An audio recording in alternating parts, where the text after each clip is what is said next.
रहीम अस्सलाम वालेकुम दोस्तों, वेलकम टू कोर्निट। आज की वीडियो हम डिस्कस करेंगे MGT 501 का लेसन 2। तो वीडियो के अंत तक लाजिम वॉच कीजिएगा, क्योंकि ताकि कोई भी इंपॉर्टेंट कॉन्सेप्ट जो है आपका मिस ना हो और कुछ चीज़ समझ नहीं आए तो आप लोग कमेंट बॉक्स में लास्ट पर आपको रिस्पॉन्स करने की कोशिश की जाएगी। तो वीडियो स्टार्ट करते हैं अपनी। आज की जो वीडियो है उसमें हमने पढ़ना है अपना इसेंशियल ऑफ मैनेजमेंट। तो सबसे पहले हम देख लेते हैं हमारी जो मैनेजमेंट होती है वो क्या होती है। तो मैनेजमेंट एक ऐसा प्रोसेस है जिसमें मुख्तलिफ रिसोर्सेज को यूज़ करके ऑर्गेनाइजेशन के गोल्स अचीव किए जाते हैं। ये रिसोर्सेज हमारे जो हैं वो ह्यूमन, फिजिकल, फाइनेंशियल और इंफॉर्मेशनल हो सकते हैं।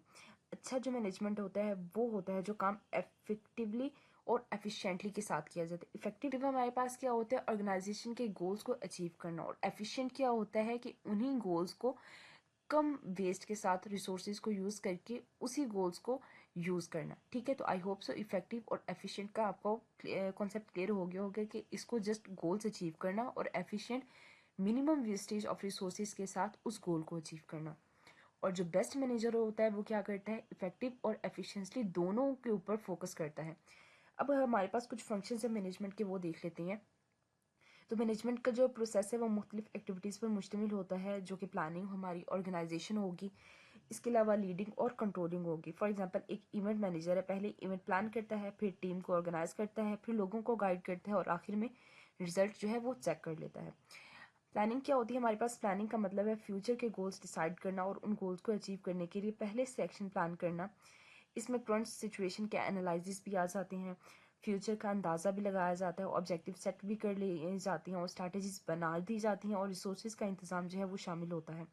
फॉर एग्जांपल एक कंपनी नेक्स्ट साल की सेल्स बढ़ाने के लिए मार्केटिंग प्लान अगर बनाती है तो उसकी प्लानिंग होगी। ठीक है, और जो हमारा आउटकम होता है प्लानिंग प्रोसेस का, उसको ऑर्गेनाइजेशन स्ट्रैटेजी भी कहती हैं। हमारी ऑर्गेनाइजेशन क्या होती है, ऑर्गेनाइजेशन का मतलब होता है गोल्स अचीव करने के लिए ह्यूमन, फाइनेंशियल, फिजिकल और इंफॉर्मेशन रिसोर्सेज को असेंबली और कोऑर्डिनेट करना। इसमें जॉब्स को डिफाइन करना, डिपार्टमेंट्स बनाना, रिस्पॉन्सिबिलिटीज़ को असाइन करना और रिसोर्सेज को एलोकेट करना शामिल होते हैं। ऑर्गेनाइजेशन के जो आउटकम्स होते हैं, ऑर्गेनाइजेशन के स्ट्रक्चर्स होती हैं वो। फॉर एग्जांपल हमारे पास एक स्कूल है, ठीक है, उसके टीचर्स को सब्जेक्ट के मुताबिक असाइन करता है और डिपार्टमेंट जो है वो बनाता है। ठीक है, तो इसको हम ऑर्गेनाइजेशन स्ट्रक्चर भी कहते हैं। नेक्स्ट है हमारे पास लीडिंग। लीडिंग का मतलब होता है एम्प्लॉयज़ को मोटिवेट करना, उनको गाइड करना और इंस्पायर करना ताकि वो हाई परफॉर्मेंस दिखाएं। इसमें कम्युनिकेशन, उनकी मोटिवेशन और लीडरशिप जो है वो शामिल होती है। लीडिंग का जो रिजल्ट होता है वो एम्प्लॉयज़ के कमिटमेंट और मोटिवेशंस के ऊपर बेस करता है। फॉर एग्जांपल टीम लीडर अपनी टीम को इनकरेज करता है कि वो प्रोजेक्ट टाइम पर कंप्लीट करें, तो उसके हिसाब से उनकी जो टीम होती है उनके माइंडसेट में यही होता है कि हमने टाइम पे जो कॉन्सेप्ट है वो करना है, और जो इसका आउटकम है लीडिंग का उसको मोटिवेशन एंड कमिटमेंट भी कहा जाता है। फिर आता है कंट्रोलिंग का जो आउटकम होता है वो हमारी मेजरमेंट ऑफ परफॉर्मेंस के साथ इफेक्टिव और एफिशिएंटली के साथ काम किया जाता है। ठीक है, अच्छा यहाँ पे आपका एक एमसीक्यूज के लिहाज से आपका इंपॉर्टेंट के फंक्शन ऑफ मैनेजमेंट कितने हैं। तो बेसिकली हमारे पास 4 फंक्शन ऑफ मैनेजमेंट है। कौन कौन से, planning, organisation, leading and controlling. और दूसरा आपके एमसीक्यूज में ये भी आ सकता है कि आउटकम्स हर जो फंक्शन है उसके अकॉर्डिंग आपसे आउटकम भी पूछा जा सकता है। तो आपके पिक्चर में शो हो रहा है, आप लोग ये पिक्चर में देख सकते हो। फंक्शन ऑफ मैनेजमेंट पहले है आपका planning, organisation, leading and then controlling. ठीक है, आई होप सो आपको ये क्लियर हो गया होगा। आपने एमसीक्यूज के पॉइंट ऑफ व्यू से 4 पॉइंट्स जो हैं वो याद करने हैं, इफेक्टिव और अब हम बात कर लेते हैं अपनी इफेक्टिव और एफिशिएंसी के बारे में। ठीक है, तो इफेक्टिवनेस का मतलब होता है सही गोल चूज करना और उन्हें अचीव करना, जबकि एफिशिएंसी का मतलब है कम से कम रिसोर्सेज यूज करके गोल्स हासिल करना। प्रोडक्टिविटी जो होती है हमारे पास वो एफिशिएंसी और इफेक्टिवनेस दोनों का कॉम्बिनेशन होता है, और एक जो अच्छा मैनेजर होता है वो भी दोनों चीज़ों को यूज़ करके काम करता है। एक टीचर जो है वो सिलेबस कंप्लीट भी कराती है और लिमिटेड टाइम में भी कराती है, तो वो इफेक्टिवनेस को भी फॉलो कर रही है और एफिशिएंसी को भी फॉलो कर रही है। ठीक है, अब बात कर लेते हैं मैनेजर की। तो मैनेजर वो शख्स होता है जो ऑर्गेनाइजेशन के रिसोर्स को प्लान करता है, ऑर्गेनाइज करता है, लीड करता है और ऑर्गेनाइजेशन के जो रिसोर्सेज हैं होते हैं उनको भी यूज़ करता है। फॉर एग्जांपल ऑफिस का जो मैनेजर स्टाफ है उसको असाइन करता है और डेली ऑपरेशन जो है वो सुपरवाइज भी करता है, ताकि जो जो काम उनको असाइन किए गए हैं क्या वो हो भी रहे हैं या नहीं हो रहे।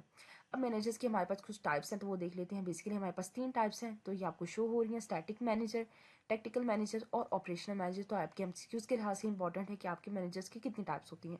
स्ट्रैटेजिक मैनेजर क्या होता है, तो स्ट्रैटेजिक मैनेजर्स ऑर्गेनाइजेशन के टॉप लेवल जो होती हैं एग्जीक्यूटिव्स वो होते हैं। ये लॉन्ग टर्म गोल्स और स्ट्रैटेजीज बनाते हैं, ऑर्गेनाइजेशन के सर्वाइवल, ग्रोथ और एफिशिएंसी पर फोकस भी करते हैं। फॉर एग्जांपल कंपनी का जो सीईओ है जो फ्यूचर एक्सपेंशन को प्लान बनाता है। अच्छा, नेक्स्ट है हमारे पास technical manager. Technical manager strategies के जो गोल्स होते हैं उनको स्पेसिफिक प्लान्स और एक्टिविटीज़ में कन्वर्ट करते हैं। ये मिडिल लेवल के जो होती हैं मैनेजर्स होते हैं जो डेली ऑपरेशन और स्ट्रैटेजीज के दरमियान लिंक किए जाते हैं। फॉर एग्जांपल डिपार्टमेंट मैनेजर जो कंपनी स्ट्रैटेजीज के मुताबिक डिपार्टमेंट की जो टारगेट है उसको सेट करता है। तो ये सेकंड लेवल यानी मिड लेवल के जो हमारे पास मैनेजर्स होते हैं इनको हम मिडल मैनेजर्स भी कहते हैं। ठीक है, नेक्स्ट है हमारे पास ऑपरेशनल लेवल के मैनेजर। तो ऑपरेशनल मैनेजर लेवल जो है वो हमारे लोअर लेवल के जो मैनेजर्स होते हैं उनको कहा जाता है जो डेली ऑपरेशन सुपरवाइज करते हैं। ये नॉन मैनेजमेंट एम्प्लॉयज़ के साथ डायरेक्टली काम करते हैं। फॉर एग्जांपल फैक्ट्री के जो सुपरवाइजर होते हैं जो वर्कर्स की डेली अटेंडेंस और काम जो है वो चेक करते हैं उनको हम ऑपरेशनल मैनेजर्स कहते हैं। आगे नेक्स्ट पॉइंट है हमारा मैनेजर जो है वो यूनिवर्सल होते हैं। मैनेजर हर किस्म के ऑर्गेनाइजेशन में होते हैं, चाहे वो बिजनेस हो, वो स्कूल हो, वो हॉस्पिटल हो या गवर्नमेंट का कोई भी डिपार्टमेंट हो। मैनेजर्स की परफॉर्मेंस ऑर्गेनाइजेशन की सक्सेस या फेलियर का जो वो है वो सबब बनती है, यानी वो उसका कॉज बनती है। फॉर एग्जाम्पल स्कूल का जो प्रिंसिपल है वो भी एक मैनेजर होता है जो स्कूल की परफॉर्मेंस का जिम्मेदार होता है। अगर स्कूल अच्छा परफॉर्म करेगा तभी क्रेडिट प्रिंसिपल को जाएगा, अगर स्कूल गंदा परफॉर्म करेगा तो तभी जो क्रेडिट होता है वो मैनेजर को ही जाता है। अब बात कर लेते हैं मैनेजर की कुछ स्किल्स के बारे में। तो बेसिकली 3 जो स्किल्स होती हैं हमारे पास मैनेजर की, सबसे पहले टेक्निकल, देन इंटरपर्सनल और then conceptual skills. Technical skills में हमारे पास क्या होता है, टेक्निकल स्किल्स का मतलब है किसी स्पेसिफिक फील्ड का नॉलेज, और टेक्निकल स्किल्स का मतलब होता है किसी स्पेसिफिक फील्ड का नॉलेज और प्रोफिशिएंसी होता है। ये स्किल्स लोअर और मिडिल लेवल के मैनेजर्स के लिए ज़्यादा इंपॉर्टेंट होती हैं। फॉर एग्जांपल जो हमारा आईटी का जो मैनेजर है उसका सॉफ्टवेयर सिस्टम का नॉलेज जो है वो एक टेक्निकल स्किल है, उसको यानी सब लोगों को वो चीज़ नहीं पता होती। नेक्स्ट है हमारे पास इंटरपर्सनल स्किल्स। इंटरपर्सनल स्किल्स में क्या होती हैं, ये उन लोगों के पास होती हैं जो काम करने की एबिलिटी रखते हैं, इनमें कम्युनिकेशन, इनमें टीम वर्क और अंडरस्टैंडिंग जो है वो भी शामिल होती है। ये स्किल हर लेवल के मैनेजर के लिए ज़रूरी होती है। फॉर एग्जांपल जो मैनेजर की एम्प्लॉयज़ होती हैं, एग्जाम्पल जो मैनेजर है वो एम्प्लॉयज़ के जो प्रॉब्लम्स होता है वो सुनता भी है और उनको मोटिवेट भी करता है और उनकी प्रॉब्लम का सॉल्यूशन भी निकालता है। देन आता है हमारे पास conceptual skill. Conceptual skill organisation की ओवरऑल देखने और कम्प्लेक्स सिचुएशन को समझने की एबिलिटी होती है। ये ज़्यादा जो स्किल्स होती हैं वो टॉप लेवल के जो मैनेजर्स होते हैं उनके लिए ज़रूरी होती हैं। For example CEO market trend देखकर फ्यूचर बिजनेस जो है वो स्ट्रैटेजी बना लेते हैं। अब यहाँ पे एमसीक्यूज के लिहाज से भी पूछा जा सकता है कि कौन से मैनेजर को कितनी नॉलेज इनकी पता होनी चाहिए, तो आपने ये एमसीक्यूज के लिहाज से भी इंपॉर्टेंट याद रखना है। नेक्स्ट है हमारा लेवल ऑफ मैनेजमेंट। तो ऑर्गेनाइजेशन के मैनेजर्स को 3 लेवल में डिवाइड किया जाता है। सबसे पहले first line, then middle line और फिर टॉप लाइन। तो फर्स्ट लाइन का जो मैनेजर होता है ये लोवेस्ट लेवल के मैनेजर होते हैं जो वर्कर्स को डायरेक्टली सुपरवाइज करते हैं, उनको डायरेक्टली देखते हैं। फॉर एग्जांपल हमारा प्रोडक्शन का जो सॉफ्टवेयर हो गया, प्रोडक्शन का सुपरवाइजर हो गया जैसे। मिडिल मैनेजर ये फर्स्ट लाइन और टॉप मैनेजमेंट के दरमियान काम करते हैं और कोऑर्डिनेशन का जो रोल है वो प्ले करते हैं। फॉर एग्जांपल जैसे कि ब्रांच मैनेजर हो गया। टॉप मैनेजर्स क्या होती हैं, ऑर्गेनाइजेशन के हाईएस्ट लेवल मैनेजर्स होती हैं जो ओवरऑल गोल्स और पॉलिसीज को डिसाइड करती हैं। फॉर एग्जांपल सीईओ हो गया या मैनेजिंग डायरेक्टर हो गया। अब हम बात कर लेते हैं मैनेजर्स के कुछ रोल्स की। तो मैनेजर्स मुख्तलिफ रोल्स परफॉर्म करते हैं जो इंटरपर्सनल, इंफॉर्मेशन और डिसीजनल कैटेगरीज में डिवाइड किए जाते हैं। तो सबसे पहले हमारे पास इंटरपर्सनल रोल्स आ जाते हैं। मैनेजर्स सेरेमोनियल ड्यूटीज़ जो हैं वो परफॉर्म करते हैं, एम्प्लॉयज़ को लीड करते हैं और आउटसाइडर से काम करते हैं। फॉर एग्जाम्पल मैनेजर जो हैं वो एम्प्लॉयज़ को हायर करते हैं और गेस्ट को रिसीव भी करता है। नेक्स्ट इंफॉर्मेशनल रोल्स, इसमें क्या होता है, मैनेजर इंफॉर्मेशन कलेक्ट करते हैं, शेयर करते हैं, ऑर्गेनाइजेशन को रिप्रेजेंट भी करते हैं। For example manager staff meeting में इंफॉर्मेशन जो है वो शेयर करता है। फिर हमारे पास डिसीजनल रोल, मैनेजर डिसीजंस लेते हैं, प्रॉब्लम सॉल्व करते हैं और रिसोर्सेज को एलोकेट भी करते हैं। तो फॉर एग्जांपल मैनेजर का जो बजट है वो डिसाइड करता है और कॉन्फ्लिक्ट जो है वो उसको हैंडल करता है। तो आपके एमसीक्यूज के लिहाज से इंपॉर्टेंट है कि मैनेजर्स के कितने रोल्स होते हैं। तो बेसिकली 3 रोल्स होती हैं और उन रोल्स की फर्दर जो टाइप्स हैं आपसे वो भी पूछी जा सकती हैं। अब जो सब मैनेजर्स होती हैं ना, बेसिकली ये जितनी भी एक्टिविटीज़ होती हैं इन सब के साथ कंसर्न होते हैं, इन सब के साथ वो जुड़ी हुई होती हैं। तो एचआर प्रोफेशनल की रिस्पॉन्सिबिलिटीज़ देख लेती हैं क्या होती हैं। सबसे पहले हमारे पास लाइन मैनेजर आता है। लाइन मैनेजर वो मैनेजर होते हैं जो डायरेक्टली अपना जो सब ऑर्डिनेट्स का काम होता है उसको डायरेक्टली करता है और उनसे काम करवाता भी है। लाइन मैनेजर हमेशा किसी न किसी के बॉस होते हैं। ऑर्गेनाइजेशन के जो बेसिक ऑपरेशनल मैनेजर, ऑर्गेनाइजेशन के जो हमारे पास बेसिक ऑपरेशनल गोल्स होते हैं उनको अचीव करना इनकी जिम्मेदारी भी होती है। फॉर एग्जाम्पल प्रोडक्शन मैनेजर जो फैक्ट्री वर्कर्स को डेली टारगेट देता है और उनकी परफॉर्मेंस चेक करता है, तो ये एक लाइन मैनेजर हो गया।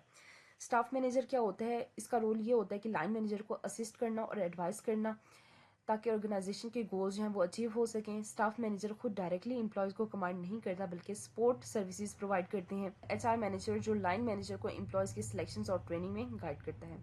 आगे हम बात कर लेते हैं मैनेजमेंट को और इसके रिलेशनशिप जो एचआरएम में है वो कैसी हैं। तो मैनेजमेंट के जो 5 बुनियादी फंक्शंस हैं उनको देख लें। सबसे पहले planning, organisation, staffing, leading and controlling.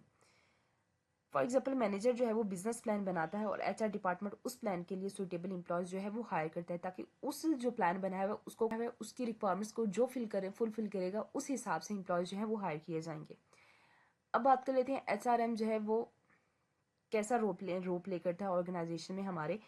तो ह्यूमन रिसोर्स मैनेजमेंट ऑर्गेनाइजेशन के अंदर मुख्तलिफ इंपॉर्टेंट फैक्टर्स को मैनेज करने में मदद करता है। ये फैक्टर्स ऑर्गेनाइजेशन की परफॉर्मेंस और इन्वायरमेंट पर सीधा असर डालते हैं और इफेक्टिव और सक्सेस हमारे पास होती है ना, वो ऑर्गेनाइजेशन की ओवरऑल इफेक्टिवनेस और सक्सेस का दारोमदार इफेक्टिव एचआरएम पर होता है।